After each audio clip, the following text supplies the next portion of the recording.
Hello everyone! How are you doing? Are you ready for another literary adventure? Today's lesson is entitled Of Acts and Players, or All You Need to Know About Drama and Shakespearean Theater. What's the underlying reason for studying drama? Well, a clear understanding of the elements of drama and the features of the Shakespearean theater will help us all appreciate more deeply our rich English literary heritage and gain deeper insights into the human condition and the enduring universal values that make life meaningful and enriching. It's no wonder that many of us are especially fond of watching plays as well as staging them, for drama is all about us. In the words of the world's greatest playwright, William Shakespeare, all the world's a stage, and all the men and women merely players. We studied that, right? Do you still recall the title of the selection? Indeed, we are all actors in the great drama we call life. A well-known literary critic said, "The theater, when all is said and done, is not life in miniature, but life enormously magnified." We can all agree to that. So, what are the lesson's objectives? Well, at the end of the lesson, you are expected to be familiar with the technical vocabulary for drama and theater. Next, to identify the elements of drama. Third, to explain how the elements of a play contribute to the development of its theme. And fourth, to identify the distinguishing features of an Elizabethan or Shakespearean theater. Scope of the lesson. This lesson will help you understand the elements of drama as well as the technical vocabulary necessary in appreciating plays. It will also introduce you to the theater in Shakespeare's time and the elements of the modern teleplay and/or screenplay in preparation for a discussion of the movie Romeo and Juliet. So, what materials do you need? Of course, you need a pen and a notebook, for you will have to take down notes and answer some questions. Are you ready? For starters, as usual, let's make an inventory of what you already know about the subject by having a short diagnostic exercise. I will read 10 questions about the lesson. Each question is followed by 2 clues. First, blanks that indicate the number of letters that make up the answer, and 2, a few letters. Ready? First question. What do you call the written version of a play? What do you call the written version of a play? Look at the clues. Next question. What are small portable items that actors use to make the actions look more realistic? What are small portable items that the actors use to make the actions look realistic? Next question. What do you call the words spoken by the actors? What do you call the words spoken by the actors? What is the dramatized thought of the play, its meaning or significance? What is the dramatized thought of the play, its meaning or significance? Very easy, right? Next question. Into how many sections is the stage divided? Into how many sections is the stage divided? Write your answer. The next question requires 3 answers. Well, here it is. In what 3 venues or media can drama be acted out? In what three venues or media can drama be acted out? Pay attention to the letters, to the three clues given. Second to the last question, what do you call the literary or historical period in which William Shakespeare lived? What do you call the literary or historical period in which William Shakespeare lived? And final question, what is the name of Shakespeare's theater? What is the name of Shakespeare's theater? Go. Time to check your answers. I hope you aced them all.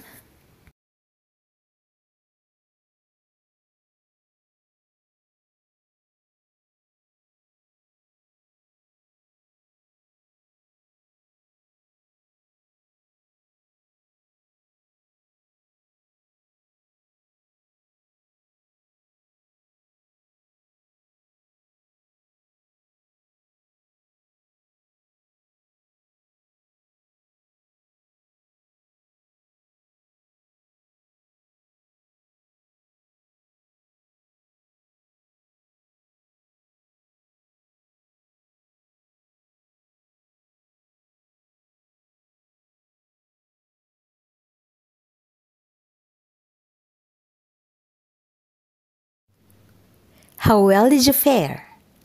Are you happy about your score? If not, take heart and pay attention to the discussion. First, let us review the definition of drama. Like fiction, drama is a story set in a particular place at a certain time of day and year, but unlike fiction, it is not told in the past tense. Drama is something that happens in the here and now. It is witnessed event. The story is suggested both by the conversation between characters and their actions. Drama then is intended to be acted on stage and enjoyed by an audience. However, teleplays and movies are also considered drama. To better understand drama as a literary type, we are going to watch a video. In this video, Mrs. Alicia will discuss the basic elements of drama. Watch it carefully and, in your notebook, be able to answer the following questions. First, what are the four basic elements of drama? Second, what kinds of characters may be found in a play? And third, into what divisions may the actions in a play be organized?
Thank you, Mrs. Alicia.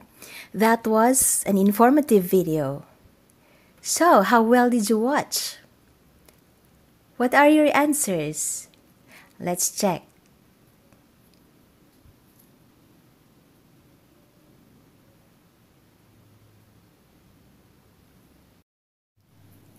With the advent of technology, literary masterpieces, whether plays or narratives, have been infused with new color, life, and vigor through the television and film industry.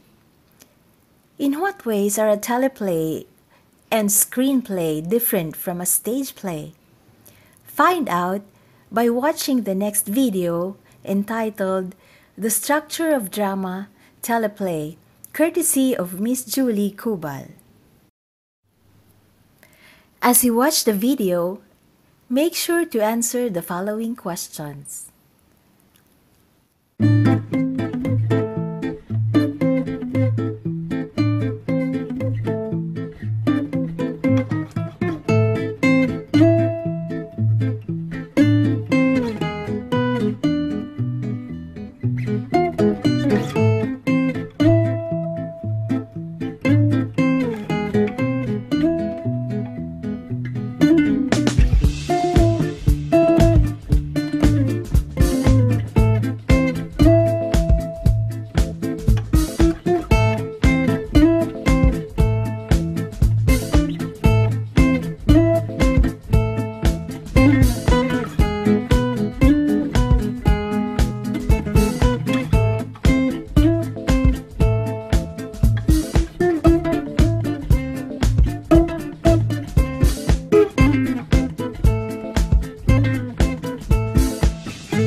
Narrated using Powtoon.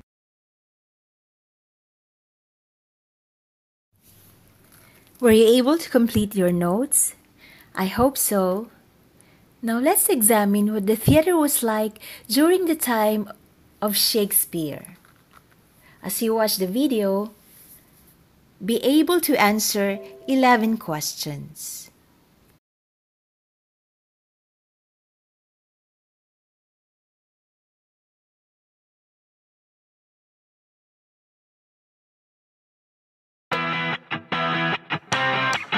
Hey, this is Mr. Sato, and I'm going to talk about Elizabethan theater. When people talk about Elizabethan theater, what they're usually talking about is William Shakespeare and the theater of his time. It's called Elizabethan because Queen Elizabeth I was the English monarch during the first part of Shakespeare's career. His plays were first performed between 1589 and 1613. London was separated by the River Thames from an area called Southwark. To American readers, these words look like Thames and Southwark, but that is not how they are pronounced. There was no bridge over the Thames at the time, and you had to pay a boatman to carry you across. Southwark wasn't included in the legal boundaries of the City of London, so London's laws didn't apply there. So naturally, people went there to do the things that they weren't allowed to do in London. It was what we now call the bad part of town. This painting by William Hogarth depicts Southwark about 100 years later, but it gives you an idea. There were taverns where people got drunk on beer and ale. There was gambling, prostitution, pickpockets, and other criminals, as well as a lot of animal cruelty that most people today would find barbaric, like cockfighting, which is where you get two roosters to fight each other to the death, and then you'd bet on one or the other to win. And also bear baiting. Bear baiting was when a captured bear, sometimes with its teeth pulled, was chained to a post and set upon by vicious dogs. The bear couldn't fight back very well, and people cheered on the dogs as they attacked and eventually killed it. It was cruel, and Shakespeare hated it. He referred to it more than once in his plays. Theater was another thing that was illegal in London. It wasn't the high-class art form we consider it today. It was considered common and crude compared with the poetry recitations, which the nobility preferred. So London theatres were closed in 1596 by the Church of England under the influence of the Puritans, who considered theatre, and practically everything else that wasn't praising God explicitly, immoral. But there was also the fear of bubonic plague, the Black Death. Large gatherings of people spread the disease. So as a result, putting on plays was literally against the law in London during much of this period. Shakespeare had to dismantle his theatre board by board and rebuild it in Southwark. Shakespeare's theatre was called the Globe. It was a round building. Shakespeare called it the Wooden O. Like a stadium, it was open air in the middle, with a thatched roof around. One thing they didn't have was artificial lighting, so all productions took place in the afternoon. The inside of the theater probably looks similar to this 1596 drawing of the Swan Theater, which was another theater in Southwark. Inside there was an elevated stage, a balcony above. It was really the gallery over the back of the stage where audience members could be seated, or musicians. It had a cannon that could be fired for battle scenes. No cannonball, obviously, just the gunpowder. There were what are called flies, the area above the stage where a rope and pulley could be set up so an actor could be hoisted up into the air so that it looked like he was flying, as they would have done in The Tempest. There was at least one trapdoor in the floor of the stage so that an actor could jump down into it and appear to disappear or come out of it. In Hamlet, Hamlet would have jumped into Ophelia's grave, right? So that would be the trapdoor. There were no painted sets behind them. They just had tapestries back there. But Shakespeare employed what was called scene painting instead. That was where he would write it into a script, where a character like, say, Friar Lawrence in Romeo and Juliet would say, "Oh, look over there in the east where the sun is rising and there are streaks of yellow and red in the sky," or whatever. And that's how you knew that it was taking place at dawn. Or a character might come up to another and say, "Stranger, where am I?" And they would say, "Why, don't you know you're in Illyria," or whatever. And that's how you knew you were there. So that's what they would do instead of having elaborate painted sets like they would have later factor in theater history. There were a few set pieces, like in Romeo and Juliet, there was the tomb. In Macbeth, there would have been the banquet table and so on. The pillars holding up the gallery / balcony could double as trees in a forest, like the Forest Arden in As You Like It. And because there were battle scenes and duels, they would have had armor, blunted swords, stage blood, music, and sound effects. So these plays, remember, they weren't just words on a page, they were living, breathing theater. Now, to advertise these shows, they raised a colored flag to tell people across the river what kind of play was being performed. A white flag meant they were putting on a comedy, like Midsummer Night's Dream. A red flag meant a history play, like Henry V. A black flag meant they were putting on a tragedy, like Romeo and Juliet or Othello. Upper and middle class audience members paid 2 pence for a seat, but they could pay up to 6 pence for the best seats. Poorer people paid just a penny to stand in front of the stage, exposed to weather. These poorer audience members were called groundlings. Vendors would walk around selling oranges, roasted hazelnuts, beer and cider, the way people today might buy hot dogs, peanuts and soda at a baseball game. And the groundlings in particular would enjoy cheering when the hero entered and booing the bad guy, occasionally even throwing things at the actors when they didn't like what they were seeing up there. The groundlings could get a little restless at times, so lucky for us, Shakespeare always broke up long stretches of talking with things like a sword fight, a comical buffoon, or a few dirty jokes. This next fact freaks out a lot of my students when they first hear it. But female roles were played by adolescent boys wearing platform shoes and wigs and long dresses, and I'm guessing a lot of makeup to make them look like women. Remember that theater was considered crude and common, totally inappropriate for the supposedly more delicate sensibilities of women. In fact, middle or upper class women who merely attended these plays actually sometimes wore masks so they wouldn't be recognized. So women were definitely not allowed to be on stage, being looked at by crowds of strange men. That was explicitly against the law. But despite what you may see in movie versions of these plays, I don't think there was a lot of kissing in these plays during that time. Read the plays. The love scenes are all verbal, oratorical. Today, William Shakespeare is widely regarded as the greatest writer in the English language. Once beginning readers get used to the 400-year-old language, they often discover that his plays are really very beautiful, but also exciting, funny, suspenseful, and overall a lot of fun. So, enjoy. That was an interesting and most enlightening presentation, thanks to Mr. Sato. Now, complete your notes and be ready for a quiz in class.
I hope you're not too tired to do the evaluation. Label the parts of this Shakespearean theater and send a copy to the email address given.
At last, today's session is drawing to a close. As a final activity, in your English notebook, you are going to write a brief reflection. Include the following: what you learned from today's activity, its relevance to your life, and the difficulties you encountered. I hope you learned something from this activity. See you soon.